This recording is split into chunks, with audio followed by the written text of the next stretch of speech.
الحمد للہ رب العالمین واشہد ان لا الہ الا اللہ وحدہ لا شریک لہ احسن الخالقین واشہد ان سیدنا و مولانا محمدا عبدہ ورسولہ ارسلہ بالحق بشیرا و نذیرا بین یدی الساعۃ رحمۃ للعالمین اما بعد فاعوذ باللہ من الشیطان الرجیم بسم اللہ الرحمن الرحیم وَأَطِيعُوا اللَّهَ وَرَسُولَهُ وَلَا تَنَازَعُوا فَتَفْشَلُوا وَتَذْهَبَ رِيحُكُمْ وَاصْبِرُوا إِنَّ اللَّهَ مَعَ الصَّابِرِينَ۔ واجب الاحترام سامعین کرام، میرے محب مخلص مولانا محمد حسین، اللہ تعالیٰ ان کو سلامت رکھے اور ان کی توفیقات میں اضافہ کرے۔ ان کے اصرار کی وجہ سے میں آپ کی خدمت میں حاضر ہو گیا ہوں، ورنہ میری صحت اجازت نہیں دیتی تھی، مگر میں مولانا کا مطالبہ رد نہیں کر سکا۔ اب میں آپ کی خدمت میں جو حاضر ہوں نا، یہ میں سمجھتا ہوں کہ وقت جو ہے میرے پاس اللہ کی امانت ہے۔ اس میں اگر میں خیانت کروں اور صحیح بات آپ کی خدمت میں نہ عرض کروں، آپ کی خوشنودی کا خیال کروں یا کسی دوسرے کا، تو میں اللہ کی عدالت میں مجرم ہو کر پیش نہیں ہونا چاہتا۔ اس لیے آپ حضرات پوری توجہ سے میری بات سنیں، عام رب سے ہٹ کر میری باتیں ہوں گی۔ میں نہیں چاہتا کہ مقررین اور خطبات کی طرح کی باتیں کی جائیں۔ یہ ممبر پر جب کوئی شخص بیٹھتا ہے تو یہاں سے جب اٹھتا ہے تو اس کا یا قدم جنت میں ہوتا ہے یا جہنم میں۔ یہ کوئی معمولی بات نہیں کہ وہ نائب رسول ہوتا ہے۔ اگر یہاں دیکھے کہ مجمع کس طرح خوش ہوتا ہے یا یہ لوگ متاثر ہوتے ہیں تو یہ کوئی بات نہیں، یہ شرک کا ایک شعبہ ہے۔ آدمی کو یہ دیکھنا چاہیے کہ میں جب اللہ کے ہاں پیش ہوں گا تو عند اللہ میں جو کچھ کہہ رہا ہوں اس کا جواب دینا ہے، وہاں میری کیا حالت ہوگی۔ بسم اللہ نام ماشاءاللہ۔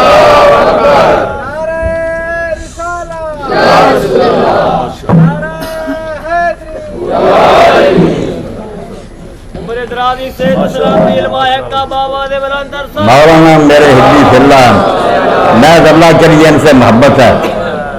آپ کے حلقہ میں شاید بدنام ہی ہوں، میں جانتا ہوں اپنے شہر کے لوگوں کو بھی، کچھ مولانا کو اچھا نہیں جانتے، مگر یقین جانیں میں جو آپ کے سامنے ہوں نا، اور شیعہ سے کچھ میں ذرا نرمی کا رویہ رکھتا ہوں، حالانکہ میں اہل سنت ہوں، اہل حدیث، اس میں کوئی شک نہیں۔ تو یہ صرف نتیجہ اس بات کا کہ سارے علم کے باوجود اور سارے گروہوں کو پڑھنے کے بعد مولانا کی کتاب اصول و شریعہ ملی مجھے، اور ادھر سید گلاب حسین صاحب آل اللہ مقام، سید گلاب شاہ صاحب کی کتاب حدیقہ سلطانیہ کا ترجمہ، اور مولانا مفتی ظاہر حسین ملتر ان کا جو صحیفہ کاملہ کا ترجمہ اور شرح تھی۔ یہ وہ کتابیں ہیں جس سے میں نے یہ سمجھا کہ یار لوگ جو کہتے ہیں کہ شیعہ مسلمان نہیں، یہ بات نہیں، کچھ محبت سے ہمدردی سے ان کا بھی سننا چاہیے۔ تو یقین جانیں اگر ان کی کتابیں نہ ہوتی تو جیسے شیعوں کو میں جانتا ہوں نا، مولوی محمد اسماعیل صاحب کے ساتھ بھی میں 6 مہینے رہا، وہاں بھی تحقیق کرتا رہا، اللہ پناہ دے، میں اس شیعت سے اعلانیہ برات کا اظہار کرتا ہوں کہ ایسی شیعت جو ہے اس کا دین سے کوئی تعلق نہیں، خالص شرک کی تعلیم دیتے ہیں یہ لوگ، اور ائمہ کی محبت کا اس پر لبادہ ڈالا ہوا نہیں۔ توحید جو مولانا نے بیان کی اور حدیقہ سلطان، اس سے پتہ چلا کہ لوگ غلط سمجھتے ہیں، ان بیوقوفوں کی باتوں کی وجہ سمجھتے ہیں کہ یہ مشرک گروہ، ایسا نہیں، خالص توحید والے لوگ بھی موجود۔ یہ تمہیداً میں نے عرض کر دیا، تو آپ یہ یقین جانیں اس لحاظ سے مولانا سے مجھے محبت، حبی فی اللہ، اللہ کے لیے میرے پیارے ہیں، ورنہ نظریات میں اختلاف بھی ہو سکتا ہے، تحقیق میں الگ الگ رائے بھی ہو سکتی، کوئی جرم نہیں۔ ابھی بات ہو رہی تھی، مولانا کہہ رہے تھے کہ جو آدمی پورا زور لگائے، اپنی محنت خرچ کرے، تعصب چھوڑ کر اور حد درمی چھوڑ کر اللہ سے مدد بھی مانگے، تو اگر غلط نتیجے پر بھی پہنچے گا تو اللہ عذاب نہیں دے گا۔ اللہ حاضر رحیم، کیوں عذاب دے گا؟ اس نے محنت پوری کر لی۔ تو آپ میری باتیں ذرا پیار محبت سے سن لیں کہ میری دعوت ہے وحدت امت کی۔ آپ نے سیریز میری سنی ہوگی، میری ایک مسجد ہے، یہ بچہ سیریز تیار کرتا رہتا جس میں جمعہ کے دن شیعہ حضرات بھی ہاتھ کھولے کھڑے ہوتے ہیں میرے پیچھے، سنی ہوتے ہیں، دیوبندی ہوتے ہیں۔ میں امت مسلمان میں انتشار نہیں پسند کرتا، میں سمجھتا ہوں شجر ہے فتنہ آرائی، تعصب ہے ثمر اس کا، یہی پھل ہے نکلواتا ہے جو آدم کو جنت سے۔ یہ تعصب جب امت میں پیدا ہو گیا کہ ہم ہی مسلمان ہیں دوسرے مسلمان نہیں، اس نے ہمیں برباد کر دیا۔ آپ سارے صاحب شعور ہیں جو حالات اس وقت عالم اسلام کو درپیش ہیں ساری مسلمان دنیا میں، وہ بھی ہماری آنکھیں کھولنے کے لیے کافی نہیں ہے کہ ہم ان جھگڑوں میں پڑے رہیں اور وہ یہود اور ہنود اور سارے کفار جو کیا کہاں ہمیں معاف کر رہے ہیں۔ جہاں موقع ملتا ہے وہ یہ نہیں فرق کرتے کہ یہ شیعہ ہے، یہ سنی ہے، یہ وہابی ہے، ان کے نزدیک ہر وہ شخص جو اللہ کی توحید کا قائل ہے اور محمد رسول اللہ صلی اللہ علیہ وسلم کو رسول مانتا ہے مسلم، اس کا وہ نام مٹانے پر تلے ہوئے۔ اس لیے اب وقت اختلافی بحثوں کا نہیں ہے، خدا کے لیے اس بات کو مانے۔ شجر ہے فتنہ آرائی، یہ درخت جو ہے نا فتنہ آرائی کا فرقے بنانا، شجر ہے فرقہ آرائی، تعصب ہے ثمر اس کا۔ اس سے یہ نتیجہ نکلتا ہے یہاں کوئی تقریریں سنیں گا اور دل کے لے جائے گا کہ سنی جان سے بڑا ظالم اور بے ایمان کوئی نہیں، وہ کریں گے ان کے دل میں بیٹھ جائے گا کہ شیعوں کا اسلام سے کیا تعلق۔ شجر ہے فرقہ آرائی، تعصب ہے ثمر اس کا، یہی پھل ہے جو جنت سے نکلواتا ہے آدمی۔ اگر اس میں پھنس گیا جیسے جنت سے نکل گیا تو ہم بھی جنت سے نکل جائیں، نکلے ہوئے 13-14 سال ہو گئے، کفار ہمیں کچل رہے ہیں مگر ہماری یہ بحثیں ختم نہیں ہوتی۔ آپ دو چیزوں میں اللہ کے لیے فرق کریں، ایک ہے وہ عقیدہ اور ایمان جو آپ نے اللہ کی عدالت میں لے کر پیش ہونا ہے، اس کے لیے آپ کبھی نہ چھوڑیں، تحقیق کریں۔ اگر آپ مطمئن ہوں کہ شیعہ مسلک ٹھیک ہے قبول کریں، مگر یہ سمجھیں کہ اللہ کے سامنے جا کر اس کو پیش کرنا، اس میں کوئی حق دھرمی نہ ہو، کوئی خود غرضی نہ ہو، وہ معاملہ آخرت کا، سنیں اپنی فکر کریں، آپ اپنی کریں۔ ایک ہے دنیا میں ہمارا آپس میں معاملہ، الگ کر لیں ان دونوں باتوں کو۔ جو علماء اور خطبہ یہ نہیں کرتے وہ ہمیں برباد کر رہے ہیں۔ آخرت کی بات آپ کر رہے تھے، تحقیق کریں، ٹھیک ہے، جہاں دل مطمئن تو، مگر یہاں جو اسلامی رشتہ ہے کہ جو دو چیزوں کی شہادت دیتا، آپ کافی اٹھا لیں، مولا موجود ہیں، مسلم ہونے کے لیے صرف دو شہادتیں کافی، یا اشہد ان لا الہ الا اللہ وحدہ لا شریک لہ و اشہد ان محمد عبدہ ورسولہ۔ یا نہ صحابہ کو ماننے کا کوئی ہے نہ اماموں کو ماننا کہ وہ آخرت کی بات ہے، وہاں کے لیے فکر کریں۔ یہاں مسلم ہونے کے لیے کہ آپ کسی کو مسلم کہیں گے، جس نے یہ کہہ دیا کہ میں اللہ کو مانتا ہوں، میں محمد رسول اللہ کو مانتا ہوں، مسلم، آپ اس سے رشتہ ناطہ کریں گے، اس کو وراثت میں سے حصہ ملے گا آپ کے مرنے کے بعد، اس کا ذبیحہ آپ کو کھانا پڑے گا، سارے جو اسلامی برادری کے حقوق ہیں یہ اس کو حاصل ہو جائیں گے۔ کوئی شیعہ سنی اس میں جھگڑا نہیں کر سکتا کہ دو گواہیاں جب اس نے دے دی کہ اللہ ہے اور محمد رسول اللہ کے رسول ہے، وہ مسلم تو ہو گیا۔ آپ شیعہ حضرات کی کتابیں فقہ کی اٹھا لیں، سنیوں کی، ضدی لوگوں کی بات میں سب مانیں گے کہ یہ ان کو بیٹی دے سکتے ہیں، وہ ان کی بیٹی لے سکتے ہیں، نکاح بھی، نمازیں بھی ہیں۔ اب میں اس بارے میں آپ کی خدمت میں عرض کروں گا کہ یہ وحدت امت، اجتماع کلمت المسلمین، کہ حضور کی امت میں اختلاف نہ ہو، یہ اللہ رسول کے نزدیک اتنا مقدم اور اہم ہے، اس کے لیے حضور نے بڑی قربانی کی ہے۔ یہ جو کچھ ہونا تھا نا، یہ سارے حالات اللہ نے اپنے رسول کو بتا دیے تھے، سنیوں کی کتابوں میں بھی ہے، آپ کی یہ سارے اخبار غیب حضور تک پہنچ گئی کہ بعد میں امت میں کیسے حکمران ہوں گے، کیسے ظلم ہوں گے، مگر اس کے باوجود اللہ کے رسول نے کیا ہدایت کی؟ اس لیے امت کا اتحاد پارا نہ ہو۔ یہ میری آواز آسٹریلیا سے امریکہ تک پہنچ رہی ہے اور میں پہنچانا چاہتا ہوں، ہر عالم کی میں محنت کرتا ہوں کہ آخرت کی بات کریں تو لوگوں کو بے شک دلائل دیں، اپنے کمروں میں بتائیں کہ ہمارا مسئلہ یہ ہے، اس کے دلائل دیں، وہ فکر کریں۔ آخرت میں یقیناً وہی کامیاب ہوں گے جو طالب حق ہے، جنہوں نے حق کی تلاش کی۔ مگر یہاں مسلم ہونے کا رشتہ جو ہے اس کو ختم نہ کریں، جو مسلم کہلاتا ہے اس کو بھائی سمجھیں، اس کے ساتھ ایک ہو جائیں اور پوری دنیا میں ایک ہو کر کفار کا مقابلہ کریں۔ ایک ہو مسلم حرم کی پاسبانی کے لیے، نیل کے ساحل سے لے کر تاب خاک کافر، یہاں کوئی نہ کہے کہ شیعہ اور نہ کوئی وہابی کہنا سنی، مل جاؤ، کفار جان تم سب کو مٹانے کے لیے تلے ہیں۔ تو دنیا میں جو ہے نا اسلام، وہ صرف شہادتان کا نام ہے کہ دو شہادتیں جو دیتا کوئی اس کو کافر نہیں کہتا، جو کہتا وہ بیوقوف خود نادان ہے۔ دو گواہیوں کے بعد مسلم، تو ظاہر میں اس دنیا میں جو اسلام اور اس کی اللہ کے رسول علیہ السلام کے ہاں اتنی قدر ہے کہ رسول ہے کہ اب میں نے ایک گروہ دیکھا، ہر وقت میرا ان سے واسطہ رہتا، جو تاریخ میں ناسبی کہلاتا تھا، آپ کا مد مقابل تھا، اہل بیت سے دشمنی کو دین سمجھتا، دین کہ اہل بیت کو برا کہنا، ان سے بغض رکھنا ایمان ہے۔ کتاب میں لکھنا، کراچی میں جب ادارہ ہی ہے نا، آپ ان کو اپنا ٹیلی فون نمبر دے دیں، اتنی کتابوں کا پلندہ آ جائے گا۔ علانیہ رکھتے ہیں کہ ہم ناصبی ہیں۔ وہ کہتے ہیں امیر المومنین دیکھ کوئی یہ بالکل جھوٹے، حسین باغی تھا، سیدنا امیر المومنین یزید ہے، گروہ موجود ہے۔ مگر یہ سب کچھ ہوتے ہوئے ظاہری اسلام کا احترام جو وہ کیا تقاضا کرتا ہے؟ یہ بڑا خطرناک مسئلہ جو میں بیان کر رہا ہوں، مگر میں ذمہ دار ہوں اس کا کہ ظاہری اسلام میں شیعہ سنی کوئی، یہ آخرت کی باتیں ہیں۔ آپ شیعہ بنے ہوئے سمجھتے یہ حق اللہ کے سامنے پیش ہو جائیں، وہ سمجھتا سنی حق پر وہاں جواب دہ ہوگا۔ مگر یہاں جو لا الہ الا اللہ اور محمد رسول اللہ کہتا ہے، کسی کو حق نہیں ہے، کوئی مفتی آدمی نہیں کہہ سکتا کہ وہ مسلم نہیں ہے، اس کو کوئی اسلامی حقوق نہیں دینے، وہ برادر ہے آپ کا، سارے حقوق اسلامی اس کو حاصل ہے۔ اللہ کے رسول علیہ السلام نے اس لیے کہ برے حاکم بھی آئیں گے، پیش گوئی فرمائی کہ وہ بے وقت نمازیں پڑھیں گے، اور ایسا ہوا تذیت سراج جب پڑھتے ہیں بخاری میں، تو ایسا زمانہ بھی آیا کہ خطبہ دے رہا حجاج یا کوئی ظالم حاکم، زور کا وقت گیا، جمعے کا جا رہا، اب مغرب کا وقت ہونے والا، لوگ اٹھ کر نماز نہیں پڑھ سکتے، اشارے سے بیٹھے بیٹھے نہ نماز پڑھ رہے، مگر نماز اس کے پیچھے پڑھتے۔ کیوں؟ اللہ کے رسول نے کہا اگر امت کی وحدت پارا ہو گئی تو برباد ہو جاؤ گے۔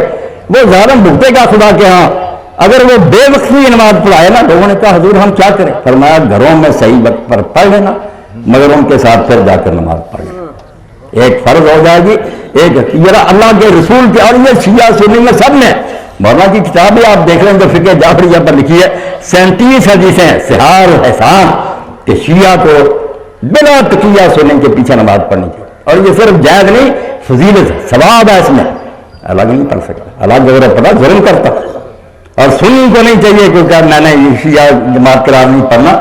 جب معتمر عالم اسلامی کا پہلا اجلاس ہوا، جب یہ اسرائیل قائم ہوا، تو مفتی اعظم سے سید امیر الحسینی رحمۃ اللہ، انہوں نے بلایا علماء اسلام کو، شیعہ بھی تھے، تو آقا شرف الدین حسینی بھی وہاں تھے، نماز کے لیے انہوں نے مفتی صاحب نے ان کو آگے کہا، سنیوں نے بھی ان کے پیچھے، انہوں نے کہا اگر تم لوگ مل کر نماز نہیں پڑھ سکتے تو یہود کو کیا جواب دو، کیا یہودیوں کا مقابلہ کر رہا، وہ دیکھیں نماز بھی نہیں مل کر پڑھ۔ تو 37 حدیثیں ہیں جن کا مولانا نے حوالہ دیا شیعوں کی کہ نماز جو ہے شیعہ سنی کو ملے، یہ خود رسولہ کیا ہے کہ بے وقت پڑھیں گے، کانٹ چھانٹ کر پڑھیں گے، ورنہ تم پیچھے پڑھنا پوری پڑھائیں گے تو ان کو بھی ثواب ملے گا، تمہیں بھی، اگر نہیں ٹھیک پڑھائیں گے گناہ ہونے ہوگا، تمہیں ثواب ملے گا۔ وحدت کتنی مقدم ہے، ٹکڑے نہیں ہونا، ایک رہنا۔ مسئلہ آ گیا کہ اللہ کے رسول علیہ السلام، لوگ ظالم حاکم بھی ہوں گے، وہ اگر جہاد کریں، دشمن عالم اسلام پر ہمراہ آور ہو جائے، وہ جو ہجوم کرے، ہمارے علاقے میں گھسا ہے، جیسے عراق میں آ گیا، لبنان میں آ گیا، تو کیا ہم دیکھتے رہیں کہ حکمران جو ہے وہ ظالم ہے؟ یہ امام وقت معصوم نہیں ہے، جہاد نہ کریں؟ تو خود امام علی رضا علیہ السلام کا آپ دیکھنے کافی میں آپ نے فرض، حالانکہ اس وقت عباسی تھے ظالم، اور کیسی زیادتیاں آپ نے فرمایا تم نے عباسیوں کو یاد دیکھنا، اگر سرحدوں کی حفاظت نہیں کرو گے اور جنگ نہیں لڑو گے رومی اور کافروں سے، فَإِنَّا فِي دُرُوسِ الْإِسْلَامِ دُرُوسَ دِينَ محمد، یہ ظاہری اسلام مل جائے گا تو اصلی دین کہاں رہے گا؟ پھر کلمہ مل جائے گا دنیا سے، اس لیے نہ دیکھو کہ سنی حکومت کر رہا یا خارجی۔ میں نے امام محمد بن حسن شیبانی، یہ امام بسمیا کے شاگرد ہیں، بڑی کتاب لکھی المبسوط، اس میں لکھتے ہیں کہ اگر کسی علاقہ میں خارجی حکمران برائے نام مسلمان، اللہ کے رسول نے کہا وہ دین سے نکل جائیں گے، امیر المومنین کو، ان کے مخالفوں کو سب کو کافر کہتے ہیں، لعنت کرتے ہیں، اور اب بھی یہ سٹیٹس جو ہیں مسجد الرحمان یہ خارجیوں کی آبادی فرقے کے سلطان ہے۔ تو امام محمد لکھتے ہیں اگر خارجی حکمران اور صحیح العقیدہ مسلمان وہاں رہتے ہو مگر کفار حملہ کر دیں تو لوگوں کو اس حکمران کی مدد کرنی چاہیے، فرمایا اس خارجی کی مدد کرو، وہ پھر اللہ رسول کا نام لیتا ہے، خارج کافر آ جائیں گے پھر اچھا رہے گا۔ ذرا میری بات کو توجہ سنا، ہو سکتا ہے کچھ کر بھی ہوں مگر میں بددیانتی نہیں کرنا چاہتا کہ میں خوش کرنے کے لیے لوگوں کو باتیں کروں۔ مولانا نے اگر مجھے دعوت دیا تو میں الحمد للہ اس کا جواب دے کہ وہ باتیں کہہ دوں جو کل اللہ کے ہاں کہہ دوں کہ میں نے بھائی لوگوں تک صحیح بات پہنچا دی۔ آخرت کا ایمان جو نا حقیقی، وہ بے شک آپ سنی رہے، یہ شیعہ رہے، وہ وہاں کی بات ہے، مگر دنیا میں جب ایک دوسرے سے برتاؤ، دکان پر آپ جاتے ہیں، آپ کہہ رہی ہے کہ سنی بیٹھا ہے، کافر ہے، اس کا دیا میں کیوں کھاؤں، گوشت کیوں خریدوں، نہ بھائی وہ مسلم ہے۔ دنیا میں جو اسلام چاہیے نا وہ صرف اللہ اور محمد صلی اللہ علیہ وسلم، یہ دو گواہیاں جو دیتا ہر شخص اس کو مسلم کہے گا، جو نہیں کہتا نادان ہے، دین کے ساتھ وہ زیادتی کر رہا ہے۔ ان شہادتوں کے بعد مسرت. تو جہاد کا امام علی رضا علیہ السلام نے فرمایا تم یہ نیت نہ کرو کہ ہم ان ظالموں کی مدد کر رہے ہیں حکمرانوں کی، یہ کرو کہ ہم ان علاقوں کو بچا رہے ہیں تاکہ مسلمانوں کے علاقے بچے رہیں. کلمہ تو یہاں چلتا رہے، کفار آ جائیں گے تو کیا بنے. اور حج کے موقع پر آپ دیکھتے ہیں کہ حجاج جیسے آدمی عبد الملک ان کو بھیج دیتا تھا امیر حج بنا کر، بڑے بڑے صحابہ ان کے پیچھے پڑتے. اور وہاں ابن حجر لکھتے ہیں فتح الباری میں کہ اس سے پتہ چلا کہ فاسق ہو، فاجر ہو، خبیث ہو، کوئی نامراد ہو، اگر وہ حج کا امیر ہے ہمیں کیا، ہم اللہ کے لیے بات کر رہے ہیں، ہم کیوں چھوڑ دیں. اور میں نے امام خمینی اور دوسرے علماء کے یہ فتوے پڑھے، دل خوش ہوا. انہوں نے کہا اگر کسی شیعہ کو پورا یقین ہے کہ چاند نظر نہیں آئے، آج 9 تاریخ نہیں ذی الحج کی، حج کا دن نہیں ہے، عرفے کا 8 ہے، تو ظاہر ہے 8 کو تو حج نہیں ہوتا. فرمایا نہیں، وہ اپنی بات کو چھوڑے، جو وہاں کے سنی قاضی نے اعلان کر دیا اس کے مطابق حج کرا. کتنی بڑی بات کہ اسلام کی وحدت کو نقصان نہ پہنچاؤ. وہ جانتا ہے کہ آج نہیں حج کا دن، فرماتے تو اپنی چھوڑ، جس روز کا اعلان وہاں کے قاضی نے کر دیا اس کی پابندی کر. یہ وہ باتیں ہیں جن کی اللہ کے بندوں میرے بھائیوں ضرورت ہے کہ آج مسلمانوں تک ان کو پہنچایا جائے. شیعہ سنی بحث کو میں رد نہیں کرتا، وہ حجروں کی بات ہے. آپ وہاں تحقیق کریں، اپنی جان بین کریں، ایمانداری سے کریں، جو صحیح عقیدہ نظر آئے اپنا رہے ہیں اس کو بغیر کسی تعصب کے، مگر وہ آگے جا کر فیصلہ ہوگا کہ کون جنت میں جاتا ہے کون دوست. یہاں جو ہے نا مسلمان بن کے رہنے کی بات، اس میں مولانا بیٹھا کر غلط میں کافی نکالا 2 گواہیاں کہ اللہ ایک ہے، محمد اللہ کے رسول. میں کئی مرتبہ سنیوں سے بھی کہتا ہوں، کہتے ہیں میں نے کہا یہاں کہاں لکھا یار کہ 4 خلیفوں کو مانو پھر مسلمان ہو. یہ تم نے آگے بات چلا دی، انہوں نے بھی چلا دی. ہائی کورٹ میں مقدمہ ہو گیا، وہ محمود احمد رضوی تھے، بریلوی عالم تھے، انہوں نے مقدمہ کر دیا کہ شیعہ جو ہے نا یہ آگے پڑھتے ہیں علی نے دیا، کلمے میں انہوں نے اضافہ کر دیا. تو وہاں پیش ہوئے جمیل احمد صاحب اور کئی شیعہ وکیلوں نے کہا جج صاحب اسلام کا کلمہ پوچھتے ہیں تو وہ ہے لا الہ الا اللہ محمد رسول اللہ، بات ختم. جو یہ پڑھتا ہم ان کو مسلم مانتے ہیں، ان کے ساتھ رشتے ناطے کرتے ہیں، ان کا گوشت کھاتے ہیں، ان کو بھائی مانتے ہیں. اور جب بات آگے چلتی ہے کہ شیعہ بننا یہ سنی، یہ بے شک عربی نہیں پڑھتے مگر کہتے ہیں کہ ابو بکر عمر عثمان ان 4 کو خلیفہ مانو، یہ بھی تو اضافہ کرتے ہیں، رسولات پر رک جاتے ہیں. ہم وہاں کہتے ہیں کہ نہیں ان کی بدائی یہ ٹھیک، یہ ہے شیعت سنی، اسلام وہاں ہی ختم ہو گیا. انہوں نے کہا بالکل آپ نے ٹھیک بات کہی یار، مسئلہ سمجھ میں آ گیا. تو اسلام جو ہے نا اس کا کلمہ تو وہی ہے کہ اللہ کو مان لیا، رسول کو مان لیا، وہ شخص بن گیا مسلم. اور سارے مسلمان بھائی بھائی. ہاں نمازیں مل کر پڑھے، بے وقت بھی پڑھے، گناہ ہوگا تو اس کو ہوگا، آپ کو انشاءاللہ نہیں ہوگا، بلکہ اس قربانی کا اجر ملے گا کہ آپ نے ایک افضل چیز کو چھوڑ کر کہا چلو کوئی بات نہیں بھائی، ہمارا بھائی پڑھا رہا پڑھے. مگر کرے کون؟ خود شیعہ آپس میں کہتے ہیں میں اس کے پیچھے نہیں پڑھوں گا.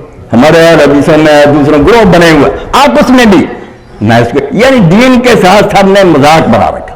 دین کہتا ہے کہ جو مسلم ہے اس کو بھائی مان، اس کے ساتھ اس دنیا میں تو مسلمان والا سلوک کرو نا، آگے جا کر وہ جہنم میں جاتا ہے آپ کو کیا، اس کو بھی چاہیے تحقیق کرے، نہیں کرتا بھگتلے گا. یہاں نہ فساد ڈالیں، یہاں ایک ہو جائے. سب ملل از ملت انگیز کی، ملت ایک خدا نے بنائی تھی، ہم نے اس میں سے 100 ملتیں بنا لی ہیں. بڑے سارے خود شب خون ریختی، اپنے قلعے میں ہم نے خود دراریں ڈالتی ہیں. وہ شیعہ بن گیا، وہ سنی، بڑے آرام سے کفار ہمیں مٹا رہے ہیں. یہ افغانستان میں بربادی آپ کو علم ہے، طالبان سنی تھے اور سخت قسم کے. مولانا رشید احمد بہانیہ مرحوم ہو گئے، انہوں نے لکھ دیا کہ مذہب شیعہ آگ لگا دی، متصب ہو گئے. شمالی اتحاد والے ایرانیوں کے ساتھی جو ان سے قسم کی جاری، نتیجہ کیا نکلا؟ ملک برباد ہو گیا. عراق میں اب وہ کوشش کر رہا ہے وہ امریکی کہ شیعہ سنی جنگ کرا دی جائے، مگر وہاں لوگ عقل سے کام رہے ہیں. لبنان میں بڑی کوشش کی کہ حسن نصر اللہ تو شیعہ، وہاں بھی یہ جادو نہیں چلا. تو خدا کے لیے کفار کے ان حربوں اور چالوں کو سمجھو، اس دنیا میں مسلم ہونے کی حیثیت کا مقدم جانو.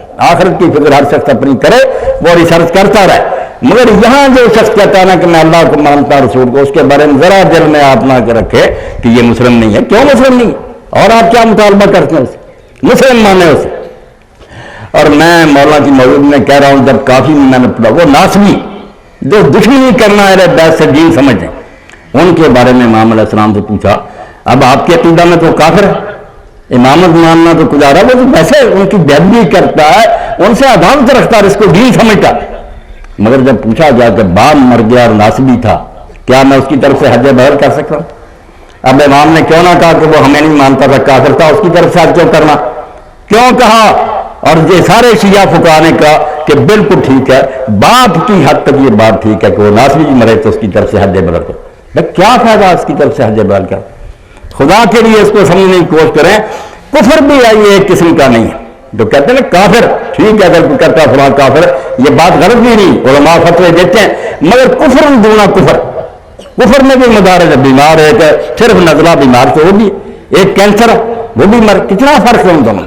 ایک کفر ہے سرے سے اللہ کو نہ مانے، یہ انتہا درجے کا کفر، ان کا ذبیحہ خدا نے حرام کر دیا، ان کی بیٹیوں سے نکاح حرام کر دیا۔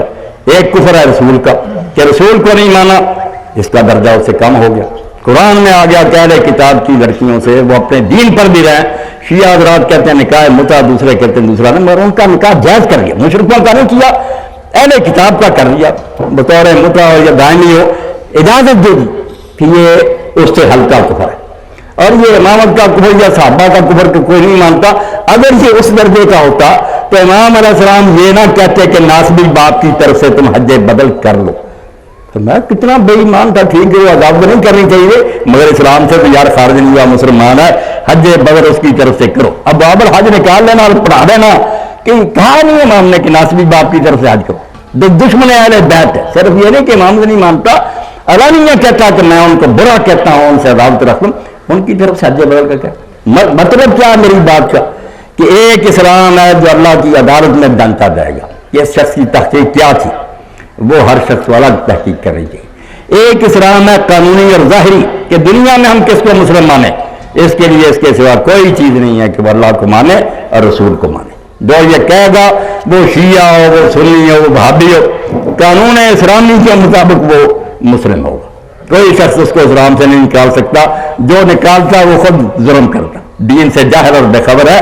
اللہ کی وحدانیت اور رسول اللہ کی نبوت کی شہادت کے بعد وہ دائرہ اسلام میں آ جاتا ہے۔ آپ لوگ اس کو کہہ دیتے ہیں کہ یہ مسلم ہے، وہ مومن ہے، چلو یہ بھی اس طرح استعمال کرتے رہے کہ آگے جو ہے وہ مومن کا مسئلہ ہے، یہاں مسلم کا مسئلہ، مسلم کا ضرور سمجھنے، آگے کی بات میں نہیں کرتا، تم وہاں مومن بنے رہو، وہاں اپنا ثابت کرے ہم مومن ہیں، وہ آخرت کی بات ہے۔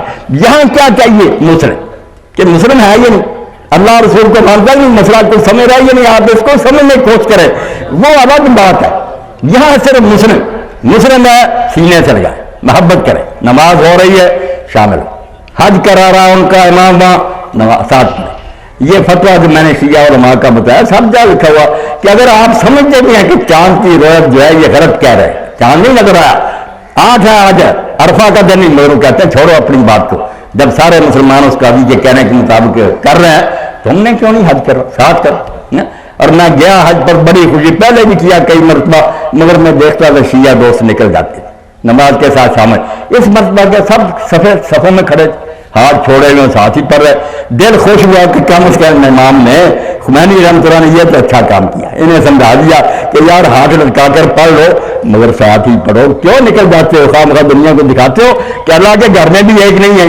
تو اللہ کے لیے یہ باتیں چھوڑے، جو باتیں ہیں نا مسلمان رہنے کے لیے ان کو آپ مقدم سمجھیں کہ اللہ اور اس کی توحید اور رسول کی رسالت کی گواہی کے بعد لوگ آپس میں بھائی۔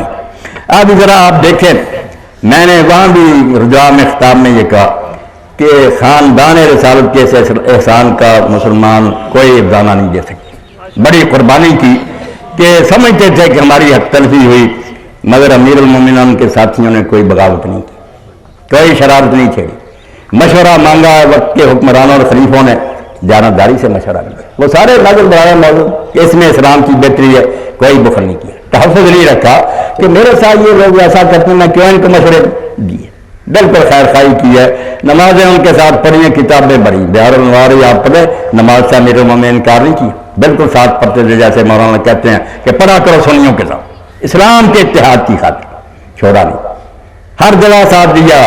اور امام حسن علیہ السلام کا تو آپ دیکھتے ہیں کہ وہ تو پھر بھی بہت مانا خراب ہو گیا تھا، پہلوں کی نسبت بھی، مگر انہوں نے پھر بھی قربانی دے دی کہ اگر میری سلطنت چھوڑنے سے مسلمان متحد رہ سکتے ہیں، خانہ جنگی سے بچ سکتے ہیں، تو یہی بات علامہ اقبال فرماتے ہیں کہ مریم تو ایک لحاظ سے علیہ السلام معزز ہے، محترم ہے، جیسے میرے بھائی بلوچ صاحب کہہ رہے عیسیٰ علیہ السلام کی والدہ مریم از یک نسبت عیسیٰ بھی اب سے نسبت حضرت زہرا دی. اور فاطمہ علیہ السلام تو 3 وجہ سے محترم. باپ ہے تو خاتم الانبیاء، خامد ہے وہ اولیاء کے سردار، اور بیٹے ہیں 2 مادر مرکز پرکار عشق، مادر قافلہ سالار عشق، یک شمع شبستان حرم، حافظ جمعیت خیر الامہ. رسول اللہ کی امت کی وحدت کو بچانے کے لیے، ورنہ کر دیتے کہ میں کیوں اس شخص کی حکومت دوں. نہیں، اگر یہ دینے سے بھی مسلمان بے اتفاقی سے بچ سکتے ہیں. نشین ذات سے پیکاروں کی تخت پشت پادر برسر تاجر، تخت و تاج کو ٹھوکر مار دی. مسلمانوں میں خانہ جنگی نہیں پسند. حالانکہ وہ جس قسم کا اسلام اس وقت تھا سارے جانتے، سنی شیعہ سب جانتے. بہانہ بنانے کی انہیں بھی پتا کہ اللہ کے رسول علیہ السلام نے کیا فرما دیا تھا کہ یہ ملک عزوز ہوگا. معاویہ سے جو حکومت شروع ہوگی وہ ظالمانہ ٹائرنگ کنگن، کوئی اسلامی حکومت نہیں ہوگی. ایک سنی عالم نہیں مجھے ملا جو کہے کہ اس کی حکومت اسلامی تھی. مگر کیا کیا جاتا؟ مسلمانوں کا اتحاد برباد ہوتا، کفار کو موقع دیا جاتا کہ وہ ملک میں گھسا نہیں، قربانی دے دی. اور امام حسین علیہ السلام کے واقعہ میں جب ایک سادہ دل آدمی پڑھتا ہے کہ امام نے قدم قدم پر کہا کہ اگر تم لوگ مجھے پسند نہیں کرتے تو مجھے واپس جانا دو. یہ تاریخ میں قدم قدم پر امام نے خور ملا تو کہا بھائی ان لوگوں نے بتایا تھا اگر نہیں اچھا سمجھ میں واپس جا رہا. میدان کربلا میں بھی مرمر صاحب سے کہا. اب ایک آدمی کہتا ہے یار اگر وہ جہاد کے لیے گئے تھے ایسی باتیں تو کرتے، جان بچانے کی توبہ توبہ، جان بچانے کی بات نہیں. جان تو وہ اللہ کے رسول کے سینہ پر کھیل رہے تھے. اس وقت حجرے میں جب گیا امیر المومنین علیہ السلام اور ام سلمہ رضی اللہ تعالیٰ عنہ، دیکھا حضور کی آنکھوں سے ٹپ ٹپ آنسو جاری. پوچھا اللہ کے رسول کیا معاملہ؟ یہ سنت کی حدیثوں سے بیان کر رہا ہوں. حضور نے فرمایا میرے پاس سے ایک فرشتہ اٹھ کر گیا جو کبھی زمین پر نہیں آیا. یہ اتنا ہم معاملہ ہے کہ اس کی اطلاع کے لیے خصوصی فرشتہ آیا. اور اس نے کہا اللہ کے رسول آپ اس بچے سے پیار کر رہے ہیں، یہ تو شط الفرات پر شہید کر دیا جائے. یعنی اس وقت سے بیٹے کو پتا تھا. تو اس لیے اگر وہ کہتے ہیں واپس جانے دو تو مسئلہ کیا تھا؟ وحدت امت کی برقراری. یا اگر میرے اس طرح کر رہے ہیں، لوگ کہہ رہے تھے جب وہ ہو نہیں ملا کہ جب بعد میں لشکر آنے والے اتنے ہیں اسی کی نسبت یہی بہتر ہے کہ ہم ان سے جنگ شروع کر دیں. فرمایا انی اکرہت البداۃ بالقتال. یہی تو غلط بات ہے کہ میں پہل کر دوں اور لوگوں کو بہانہ مل جائے کہ حسین نے شرارے شروع کی. یہ نہیں ہو. باقی لوگوں نے دیکھ لیا کہ جب کوئی بات انہوں نے صلح کی نہیں مانی، اتحاد کی پیشکشیں ساری ختم ہوگی. پھر دیکھا کہ آپ کے حوصلے میں کوئی تزلزل آیا، کسی نے آپ کے صبر میں کوئی کوتاہی دیکھی. از میں اونچوں کو ہسارا استوار، پائیدار و تند سیر و کامگار. پہاڑ اپنی جا سے ہل سکتے ہیں، حسین علیہ السلام کا ارادہ نہیں ہلا. انہوں نے کہا وہ باتیں یار نانا کی تعلیم تھی کہ امت اس فساد سے بچا. میں کہتا تھا ورنہ تم سمجھتے تھے میں بزدل ہوں. پھر میدان میں اعلانیاں پڑھ رہے تھے کہ اگر تم سمجھتے ہو نا کہ وہ بزدلی کی باتیں غلط سمجھتے تھے، وہ تو صرف دین اسلام کی حفاظت کے لیے کہ کم از کم ظاہری اسلام چلتا رہے. مگر جب تم نے نہیں مانا تو اب سن لو ان کان دین محمد لم یستقم الا بقتل یا سیوف خذونی. اگر میرے مرے کے بغیر میرے قتل کے سوا اسلام نہیں بچتا تو میرے اندر گھس جاؤ، کرو اپنا کام. مجھے اپنے ارادے سے کون پھیر سکتا؟ کسی میں ضرورت ہے کہ حسین کو متزلزل کر دے؟ تم نے نادانوں اور رحم کو میری ان پیشکشوں کو اس پر محمول کیا کہ میں جان بچانے کے لیے کہہ رہا ہوں. میں نے آخری حد تک کوشش کی کہ میری وجہ سے کرما گو میں کوئی شرارت نہ تھی. میدان کربلا میں بھی لوگ کہتے تھے کہ پیچھے جو لشکر آ رہا ہے انگن تو وہ تو بہت ہے، ان سے ہی شروع کر دیں. اللہ نے یہی تو یہ ظالم چاہتے کہ میں شروع کر دوں اور یہ جواز پیدا کر لیں کہ اس نے بھائی ابتداد کی. تو یہ سارے حوالے جب میں نے مختصر دیے اس سے آپ کے سامنے یہ بات آئی کہ خاندان رسالت نے ہر مرحلہ پر اپنے ہر حق سے دستبرداری کو قبول کیا، مگر کوشش کی کہ رسول اللہ کی امت میں اختلاف اور انتشار پیدا نہ ہو. لوگوں کی اپنی بدقسمتی تھی کہ وہ نہیں اس طرف آئے، ورنہ انہوں نے کوئی کمی نہیں چھوڑی.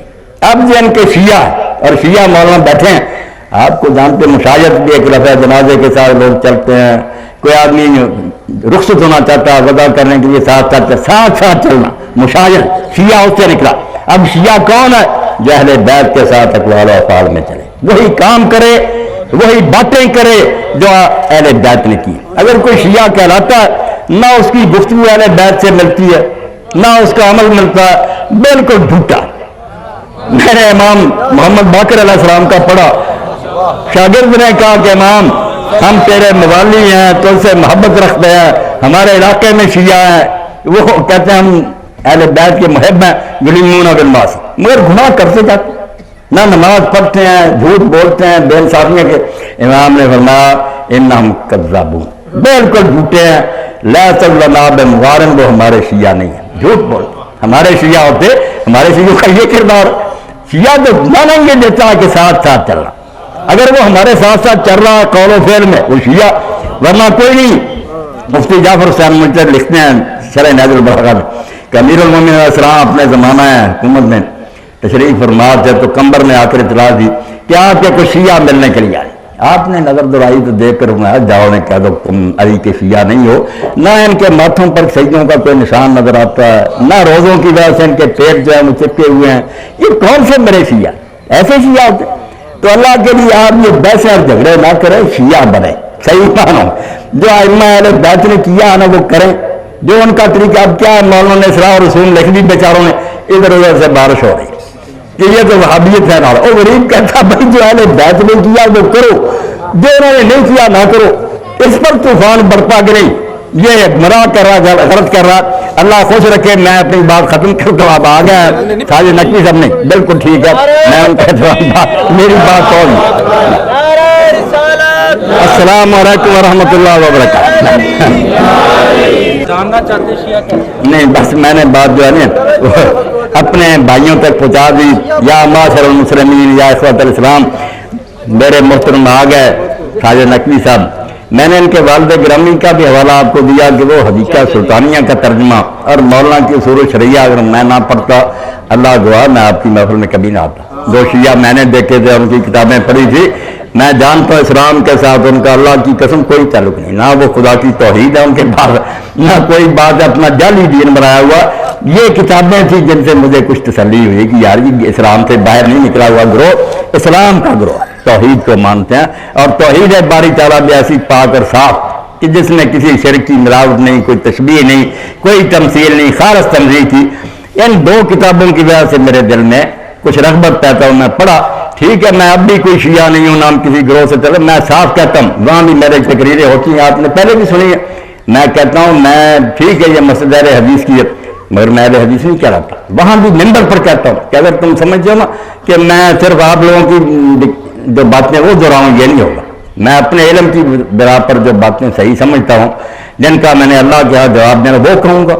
ہر شخص کو یہ حق ہے وہ مجھ سے دلیل کا مطالبہ کرے، اس دلیل کو پڑھ لے، باقی اگر وہ کہنا میری خواہش کے مطابق بات کرو تو نہیں ہوگی۔ اسی لیے میری اس مسجد میں جمعہ کی نماز میں ماشاءاللہ شیعہ دوست بھی ہوتے ہیں، بریلوی ہوتے ہیں، دیوبندی ہوتے ہیں، میری دعوت ہوئی ہے جو میں نے آپ تک پہنچا دی کہ جو ایمان ہے آخرت کا معاملہ وہ وہاں کے لیے الگ تحقیق کریں، جو اسلام ہے کہ ظاہری مسلم ہونے کے لیے جو بات ہے کہ اللہ کی وحدانیت اور رسول کی رسالت کی گواہی، اس کو کافی سمجھیں۔ اور جن جن جماعتوں میں یہ بات ہے وہ سارے، نقوی صاحب کے بارے میں مجھے خوشی ہے کہ مدرسہ عمل میں یہ بھی شریک ہے، الحمدللہ سارے گروہ وہاں اکٹھے ہیں۔ یہی میں کہہ رہا ہوں کہ یہ زمانہ جو ہے اختلافات کو اچھالنے کا نہیں ہے، پوری دنیا کفر جو ہے وہ متحد ہو گئی ہے کہ ہمیں مٹا دے، اس لیے اگر ہم نہ سمجھو گے تو مٹ جاؤ گے۔ انہوں نے تو کہا تھا ہندوستان والوں ہمیں اسلام والوں کو چاہیے، تیری بربادیوں کے مشورے ہیں آسمانوں میں، پوری دنیا ٹوٹی ہوئی ہے کہ مسلمانوں کو ختم کر دیا جائے۔ تو امام علیہ السلام نے جیسا کہ رضا علیہ السلام سے پوچھا کہ یہ ظاہری حکمران جیسے عباسی اگر دشمن حملہ آور ہو جائیں تو جہاد کریں، فرمایا بھائی ان کی خاطر نہیں کرنا، اسلامی علاقے کو بچانے کے لیے کرنا، فیننا فی دروس الاسلام دروسا دین محمد۔ یہ ظاہری بھی اسلام بھی مٹ جائے گا تو حقیقی دین پھر کہاں رہے گا؟ اس لیے یہ جو ہے نا ظاہری جس حد تک بھی ہے، یہ سارے دوست ایک جگہ ہو جائیں، کفار سے مقابلہ میں متحد ہو جائیں، یکشو توحید را مشہود کن رائے بشر اعظم الموجود کن۔ آپ ایک خدا کو ماننے والے ہیں، ایک کتاب کو ماننے والے ہیں، ایک رسول کو ماننے والے ہیں، اللہ کے لیے اپنے اختلافات کچھ مدد کے لیے ملتوی کرتے ہیں، علمی حد تک علماء اپنے دائرے میں بحثیں کرتے رہیں، ورنہ پورا عالم اسلام متحد ہو جائے، اسی میں ہماری بقا کا سامان ہے، ورنہ بربادی میں اب کوئی کسر نہیں ہے، کوئی اندھا آنکھوں کا جانتا نہیں، ورنہ ساری دنیا کو نظر آ رہا ہے کہ کفار کوئی کسر نہیں چھوڑ رہا ہے مسلمانوں کو مٹانے کے لیے۔ تو میں شکر گزار ہوں مولانا کہ انہوں نے مجھے دعوت دی اور میں آپ کی خدمت میں اس حالت میں بھی حاضر ہو گیا. اللہ میری بھی اس گفتگو کو قبول فرمائے اور میرے آپ سب کے سینے میں عالم اسلام کا درد پیدا کرے اور ہم میں اتحاد اور وحدت جو اللہ تعالیٰ اس کو مستحکم کرے. وآخر دعوانا الحمدللہ رب العالمین وصلی اللہ تعالی علی عبد اللہ ورسولہ خاتم النبیین وعلی آلہ وصحبہ اجمعین برحمتک یا ارحم الراحمین. ہم آپ کے ممنون احسان ہے کہ تشریف لائے اور ہمیں مستفید. میں آپ کا احسان مولانا سے مراد. ہاں سوال کیا تھا؟ عملی طور پر ثبوت دے رہے ہیں کہ سارے ہاں بسم اللہ تعالیٰ. سوال لکھا میرے بھائی نے قبلہ ارشاد فرمائے کہ شیعہ کا جنازہ اہل سنت پڑھ سکتا ہے جو نکاح کے ٹوٹنے کا فتویٰ دیتے ہیں. اس کے بارے میں ارشاد فرمائے. میرے اپنے شہر کی بات ہے کہ امام تھا اہل سنت, اس نے ایک شیعہ دوست کا جنازہ پڑھ لیا تو دوسرے علماء نے فتویٰ دے دیا کہ اس کا نکاح ٹوٹ گیا, اس امام کا ٹوٹ گیا.